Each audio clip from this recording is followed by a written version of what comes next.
ولسنه کو اره ګناه کو غلط نظر دې کې داسې څوک شته چې هغوی چې ما ورسره پورې غلط نظر نه استعمال کړ داسې څوک شته چې هغوی چې ما ورسره پورې غیبت نه کړ داسې څوک شته چې هغه وایي چې زما په یو ګناه باندې برې مونتېرې او ما ګناه نه ده کړې ډېر کم کوز وایي چې موږ به د خدای په فضل باندې بچ شوي الله دې موږ بچ ساتي خو داسې به ډېر کم کوز وایي او الله دې موږ ټول جوړ کړي دا ډېره غټه خبره ده الله دې موږ کې دا صلاحیت پیدا کړي چې ګناه نه بچ خو لیکن ډېر کم کوز وایي نو خبره داسې ده چې په مسلمان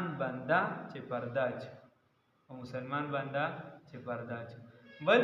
یو ګناه کوي نو د هغې د روکتام دپاره سوچ پکار ستا د وسه کېږي یو ګناه کېږي به هغه ته بانې که په طریقې مانې که په شرمولو یې مه مانې کوه ځان لکینه یو بنده سره کور وه که ستا په وس رسي په رور باندې تا ته پته چې هغې منې کول شي هغه ته ووایه پلار په بل اړخ